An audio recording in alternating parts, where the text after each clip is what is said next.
Rice. It's a brand new week, the sun's shining bright, a chance to cast your net, step into the light. Life's full of challenges, it's a winding stream, but with Coach Rice, you'll find your dream. Happy Monday and welcome to Casting the Net, where we care about your mental and physical well-being. And today I have with me a retired mental health therapist who is now a life coach. Her name is Andrea Clark. Andrea, tell us where you're from and how did you embark upon this journey? Yeah, I'm super excited to be here. Thank you for having me. I live in Las Vegas, which is always Oh, exciting. People always get excited when I yeah, talk they're like about. I'm Las like, what? Vegas? No. Yeah, there's more than just the strip here. And what made me embark on this journey? Well, I practiced therapy as a licensed clinician, a marriage and family therapist for 13 years. And I Mhm. have been doing like digital marketing and educating about holistic mental health for women and families for about 6.5, 7 years. Okay. And there was something that led me to do that because I didn't obviously always do that. So I got to a point in my career as a therapist where I really just felt it was time for me to make a pivot. And if I wanted to really impact people the way I knew I could and what was really necessary, that I'd have to walk away from my practice. Okay, tell me about like the passion behind what you do. Yeah, so I am here to be a wrecking ball to the system, essentially. Like Okay. I am just the system needs to be torn down. And the reason I say that is because people don't really understand that in our Western medicine framework and culture, there is so much suppressed information and there is so much red tape and there are so many things driving what treatments and diagnoses and things are recommended that really are not in our best interest. And we used to live in a time where there was holistic healing, holistic medicine, right? Ayurvedic, Chinese medicine, all these different things. Even sunlight. I just read something about people in the medical field. They used to use sunlight to heal certain conditions where they would put their patients in the sun for a certain amount of hours a day. And yet we don't talk about sunlight in the traditional, doctor's office. So Right. I was a part of that system for 13 years practicing therapy, and I was on my own holistic healing journey mentally and physically, and I'm learning all these things and I'm taking all these classes, and I can't say any of it to my clients because of all the red tape that exists in the field. And I just got to a point where it was enough is enough. And when I decided to start really openly educating, the more and more I have started to do that, God has been very clear with me. You need to be very, very direct and honest and pointed about the truth. Your job is to shed light. Like your job, Yes. essentially be a wrecking ball, if you will, to Disruptor. dismantling people's notion and of what it takes to take care of their mental health, especially. Yeah. Wow. And what made you question the system? Well, it's really funny because I questioned it when I was a part of it as an adolescent. Mhm. My parents got divorced. My mom was having, I don't know, a life crisis, I guess. Like she and my father got together when they were very young. And so when they got divorced, she was dating a lot of different people, and our life was pure chaos. I was the oldest daughter with a brother and sister.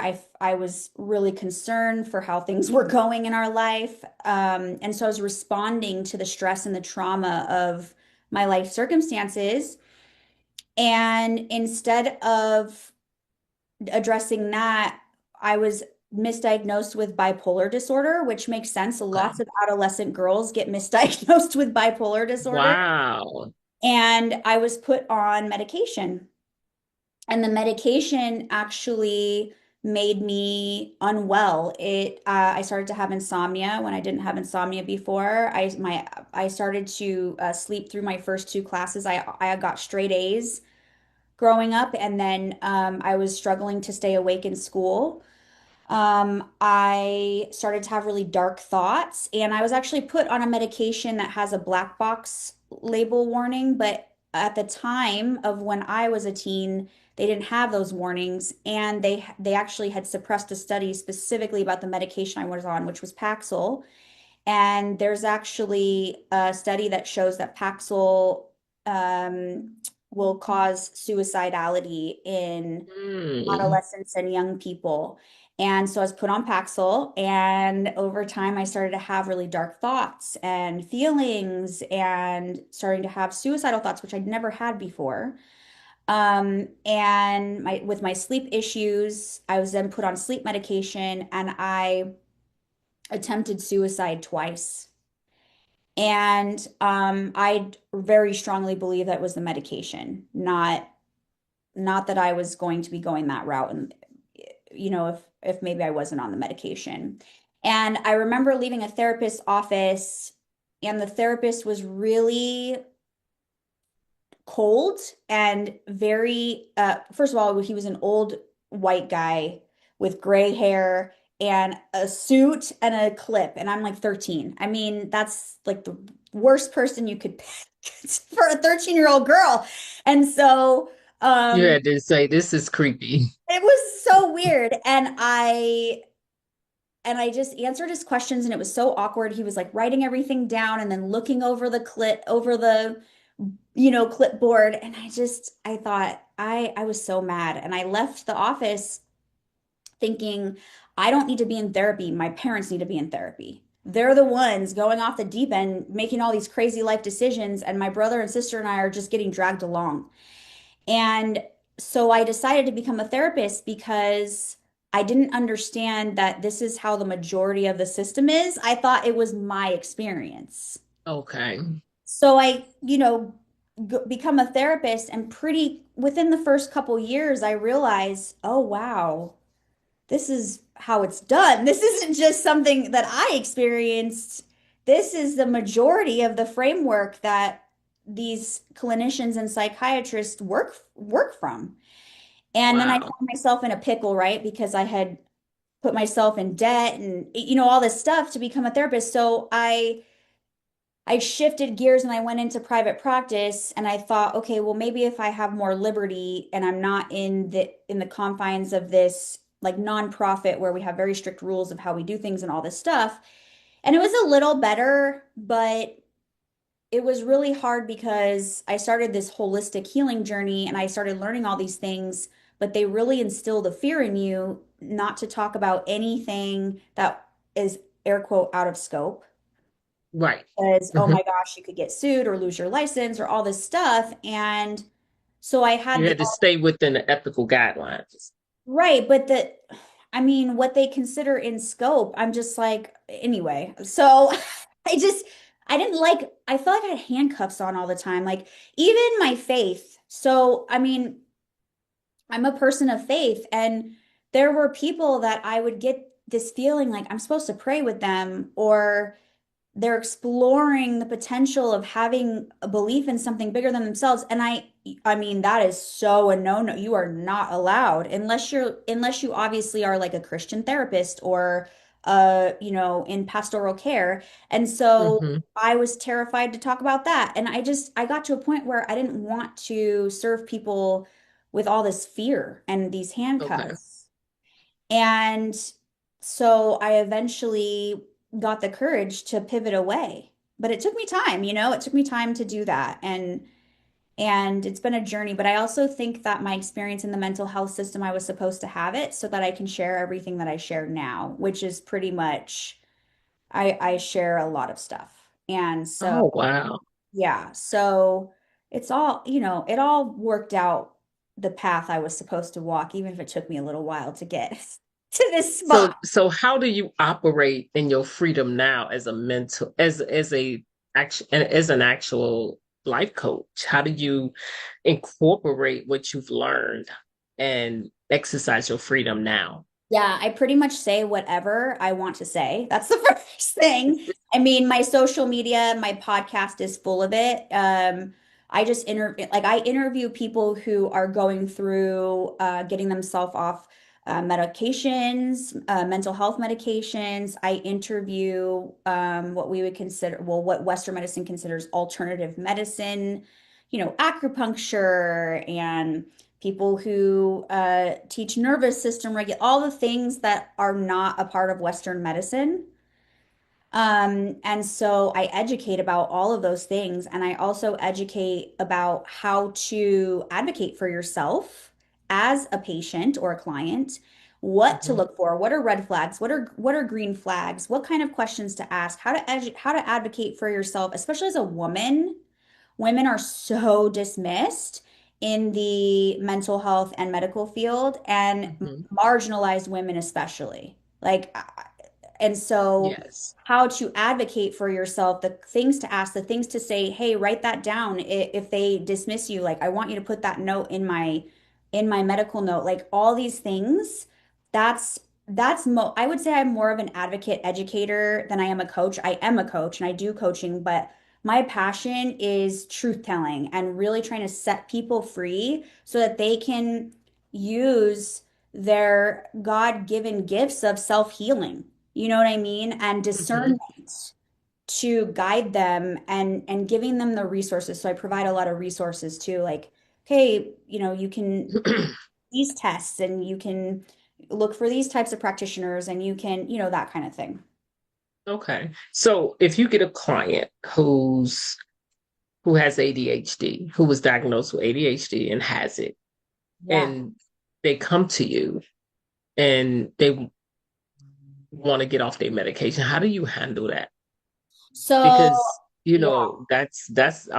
I'm curious to how you handle it because medication is needed for some mental health issues So that's interesting. What makes you think that? because it's a chemical imbalance. What makes you think that? Of course, that's what we were taught. So the but chemical but imbalance, it's a chemical then like how would you substitute ADHD yeah, like I like depression you it's totally. a chemical imbalance. You how do you stabilize the client if they come off their medication, they're gonna spiral. Yeah, so the first thing I want to say, and I say this with complete respect, is the chemical imbalance theory has been disproven, and it's been disproven for a long time. But Western medicine still spreads it everywhere that we have a chemical imbalance. And it's not accurate. So that's the first thing is that this idea that people have a chemical imbalance has created a lot of problems in people thinking they need medication. Medication doesn't balance out a chemical imbalance. Now, there are sometimes biological imbalances. For example, I have a gene mutation called COMT, and it's a problem with methylation and how I process certain nutrients that come into my body. Okay. And if I do not support my methylation process, I'm more prone to aggressive behavior, like depression and things like that. But it's not a neurotransmitter imbalance. It's more that my body's methylation system needs support to keep my neurotransmitters balanced and my hormones and like all the other things, if that makes sense. And medication The way medication works is what it does is it fills up the receptors. It doesn't actually create more of a certain kind of neurotransmitter. It Okay. actually stuffs your receptors full of, like, let's say serotonin, right? Right. So I'm only saying that because this is the framework in which I work from when I'm And that's why educating. I'm asking the question. Yeah. So if you, Yeah. that's why I asked the question. First of all, I don't help people get off their medication. I'm not qualified to do that. Like, I don't have Yeah, yeah, I wanted to make that clarification just in case. totally, I'm like, are you but I have a network of people who are okay? there's a whole group of psychiatrists now who their whole entire practice is helping people get off medication Oh, okay. and educating about the chemical imbalance theory being not true and all the things that you can do for your mental Oh, health and all of that. So, if I had a client wanting to get off medication, I would refer them to the right person who can support them with that. And if they still wanted to work with me, then I would then support them in putting other things in place to support their body's biology for their mental health and their physical health, if that makes sense. okay. Yes. Yeah. Yes, that makes sense. Yeah, and let's say medication wasn't even a part of the scenario, then I would still with my client I would make an assessment of what's going on with you and what are some avenues that you might want to take with improving your mental health. And that's a very generalized statement. I work very closely with women who are in perimenopause and or like really overwhelmed moms, and they Okay. kind of have some specific sets of needs, right? Like, you see a lot of patterns and themes in their lifestyle, their nutrition, their hormones, like all of those things because of the stage of life that they're in. Right. And Yeah. so let me ask you a question. How do you, as a life coach, there are code of ethics in life coaching, and it's, where they don't, where we can't cross certain barriers. We have boundaries that we have to stay within the scope of. How do you do that with So I'm the, technically not a life coach. I'm a certified mental wellness coach. So I oh, actually certified mental have wellness coach? That's so different. I Okay. Yeah, so I actually have training in functional medicine for mental health and Okay. supplementation and nutrition and all of that. So, I That understand. makes a difference. Okay. Yes, yes, totally, totally. Right. But also, if there are things that are outside of my scope or comfort, number one, I'm going to tell them I'm not an expert in this, and I'm going to refer them to the right resource because of my own personal ethics, you know? Right. Yeah. Mm-hmm. And I can understand that, people are complex and there's Are. so many other things that can be happening that can cause something else like thyroid disease. Oh yeah. So thyroid can be bipolar, like Yeah. thyroid issue and bipolar. People will be labeled bipolar and they actually have thyroid issues. And so those are the things that's Yes. why misdiagnosis happen quite a bit, Oh my more gosh. than it should, and can be detrimental. Especially in women. Hmm. Yeah. Because we're so complicated. We are so beautifully complicated, but Yes. also when your labs come back normal, they automatically say it's some sort of mental health issue. And the thing is, there's a difference between normal and then optimized, and also what they compare somebody's labs to is doesn't make sense. Like, most research is done on white young males, and they're comparing our labs and our symptoms to the studies that are done on like 20 and 30-year-old white males. But there, you can't do that. if you want to treat the person. I mean, we don't our hormones and our makeup is completely different than those young men. And that's what the majority of clinical research, how it's done. Mm, that's good to know. Yeah. And, So and these that's are why we have the to. things I'm saying right now are the kind of things that I talk about on my podcast, on my platform, and with my clients is really helping them understand that there's things that they're learning that maybe aren't the whole truth or completely, Right. accurate or whatever. And you really have to really do some digging into your own health, your mental health and your physical health to make sure that you're getting the right treatment that you're getting because you pay attention to your body. It does tell you, Yes. it does speak to you. Right.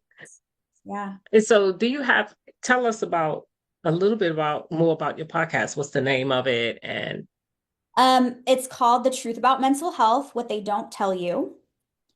And my whole goal with the podcast is to just really reveal the truth about all the different things to consider when it comes to mental health. And so I interview people who have holistic recovery stories where maybe they were a part of the mental health system or even the medical system and have experienced some things and then have figured out how to heal or manage, right, and become more well holistically. Maybe they've gotten off medication or um, maybe they were misdiagnosed type of thing. I also interview a lot of experts and people who work in what's considered kind of like alternative medicine. So, um, acupuncture. I just interviewed an acupuncture practitioner who has like 20 years experience and he sees tons of people in his practice who come in with mental health challenges and he has helped them turn so many things around through acupuncture and other things he recommends. Um, I have interviewed, I have like a holistic pharmacist who same story as mine in a way, like couldn't get behind what she was doing and knew that there was a better way and a more holistic way. And so now she educates about how to advocate for yourself and understand medications and alternatives and things like that. And so I interview a lot of people who have the same belief system that I do where we want people to be empowered with the knowledge so they can make a more informed decision and awesome. know that there Yes. are alternatives to just like medication and talk therapy. I mean, you know, I like holistic, you know, yes, alternatives. I'm not a fan of medication. I know that there's times you may need it, but I'm totally. not I'm not, personally I would rather give me the holistic view of what I can do to overcome this before I move Well, forward. this is the thing. It's not that I'm not saying, oh, never you. I mean, I have a migraine medication I take when I get a really bad migraine, but I was on three migraine medications and now I'm down to one that I rarely have to take because I have done things for my body to give it the nourishment it needs to where I'm not getting the migraines. And I had them ever since I was 17. I'm 42. So the whole point is not like, oh, never take medication or never take aspirin or whatever. It's more empower yourself with the knowledge that there's things that you can do before you ever even have to Right. entertain that option. And that's what I definitely I Yeah. like that I like that approach to educate yourself and also to get to know the medications Yes. that you are taking Yeah. because they ultimately do have side effects. Every, But every single one has side and effects. yes, and so you have, yeah, every single one, right? And so with that being said, no, yeah, I kind of figured you wasn't all about taking medication away. I just wanted to get Yeah, of a good course. a good understanding of like, you know, where, especially from your background from, being Yes. a mental health therapist and now doing, holistic health and wellness. And what is your onboarding process when you take clients? So I have something I do first, which is, well, so the first thing I offer is I have a guide that anybody can grab. And well, it's geared for women. It's geared for women similar to I am, right? Like a high achieving woman, her body's in chaos, but she's like, pushing through and figuring it out. But her body's slowly saying, this isn't good. We're going to shut down. So, and it could Okay. be physical and mental things and emotional things, because they're both very strongly connected. And so I have a guide where I tell everything that I did to heal myself from fight or flight and hormone imbalance. And it's laid out really well. And so I like that because sometimes people can't invest a bunch of money for a coach or all these different things, and it gives them some incremental steps they can take, stuff that's free, and then other things that as they're going through their journey, maybe they decide to get a test or to do this or do that. And I give them all the things to consider. So Okay. I love that because it's a great starting off point for people. And then I offer that it's called a clarity session. Hmm. So I almost think of myself as like a kind of like a healing concierge. Okay. So, so I've been doing this for so long. I've been helping women with their health alternatively for actually more than 7 years, but Okay. like about 12 years. And so I see the patterns and all of that. And so you can book a session with me.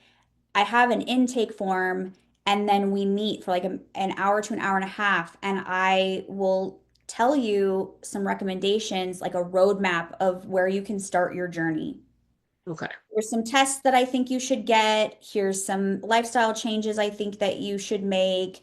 Here's some things to consider.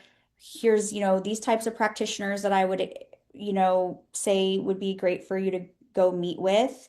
And if they from there, and then I type them up a report. And if from there they want like hand holding and guidance, then we can talk about what coaching would look like. Oh, okay. Yeah. And so you have a whole team that you work with. Yes, similar to you, how you refer for different things. Yes. Yes. I have all these different things that I can say. I think you should start here. Like, here's the top three things I think. And if I'm not qualified to support them with that, because I'm not qualified to support them with everything, right? I'm not. Right.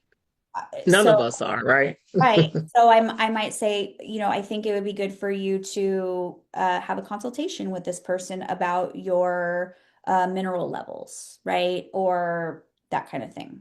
Yeah, Hmm. those type of things matter. And when it comes to Oh, your our mental health, your minerals. mental clarity and everything. Yes. Oh, our minerals affect our mental and physical health, and female, Yes. our hormone health, like our estrogen, progesterone, testosterone, significant. Our sleep, very important, but most people don't know that. Right. That's Yeah. true. And they walk with, yeah, yeah, I definitely agree with that. And Hmm. so,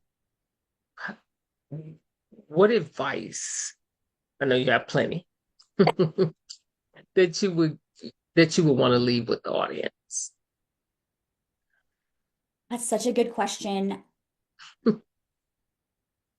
Always ask questions. Even if you're sitting in somebody's office who's making you feel like you can't, or that you don't know your own body, or that your questions are silly, um, you have to understand that you are your best advocate and nobody's going to advocate for you better than you. So even if you don't fully know what's going on, but you have this feeling something's not right, the diagnosis doesn't feel right, or the medication or what you're telling me just doesn't quite feel right, you have to trust that. There's a reason why you feel that way or you're experiencing that whisper. And if it's okay to go get a second opinion, it's okay to do your own research. There's nothing wrong with doing your own research and just be your biggest advocate because nobody else will. And I think that a lot of people just kind of shut down and accept what's given to them because maybe they don't have the words or they don't feel like they're qualified enough. You have a PhD in your own experience and your own body. And any practitioner or coach who doesn't co-create with you is probably not the right one because they need to. I firmly believe that people are the experts of their own experience. And if that's not being taken into account, then probably you should go get a second or third opinion. That's my biggest piece of advice that I would leave with people. Awesome. I definitely agree with that. Definitely get, definitely do your due diligence, right? And Yes. so, how can people reach you? Even though I would love to get your link, so I'll put it in the video, but how can people reach you if they want to? Absolutely. So you can find me on Instagram. My handle is mental health mama underscore Andrea. Or you can find my website at andreaclark.co. Okay. Yeah. And I'm on Facebook, but I mean, those are the first two places you can go Okay. check, go Okay. find me. And in your with your podcast, Oh, do yes. you get any feedback from therapists that are practicing from listening to your podcast? Um, Not yet. I'm sure I will. My podcast is only about 3 months old. No, that's not Okay. like Okay. 4 months old, but I get Oh, feedback okay. on my social media. Some of them don't like the things I have to say. I'm Um, sure because it's disruptive. oh yeah. I mean, It's I also disruptive to talk, the system, right? yeah, I talk about how talk therapy isn't really helpful after a certain point either, and that really upsets people. But I mean, that's the point is that not my goal isn't to purposely upset people. My goal is to make people feel something to stop and think, is there any truth to that? So Okay. they can work through that themselves, right? Yeah. That's interesting. So yeah, I have to definitely put the podcast link in here as well so people can go and Yes, listen to I would your be so podcast grateful. actually Yeah. because I love to hear what people have to say, especially when it goes against the grain, Yes, because that's an area where you can learn, right? yes, absolutely. Hmm. And grow. So wow, this has been a nice dialogue. Yeah, I appreciate you, Martha. I appreciate you coming on and sharing what you do. I purposely chose not to get licensed because I wanted to service more people without all of the Yes, headache you of, understand. You completely understand. yeah. I didn't want the headache of like, you have to do this in order to service this state and that state. So I Mhm. just chose to do it differently. And I like the life coaching arena so much better. That's I awesome. believe it helps the mental health field tremendously if you do it right. Absolutely. There's a lot of people turning to coaching over therapy at this point because people are becoming so much more aware because I will say social media can be definitely a difficult place and it can be harmful, but it can also be so powerful because so much people are getting so much more education that they're making different choices for themselves and they're choosing coaching and they're choosing alternative medicine and things like that because they have access to more options now. Yes, that's true. They are. And thank you so much for coming on. And to the audience, if you thought this dialogue was something that you're more interested in and want to know more about your mental health and well-being and want to know about holistic health and wellness, please reach out to Andrea Clark. She can help you navigate through anything you may be dealing with. And if you have enjoyed this conversation, please do share, subscribe, comment. It's always great to subscribe because you get a notification when I have a new person on. I always have amazing people to dialogue with. So thank you so much for listening. And we are signing off.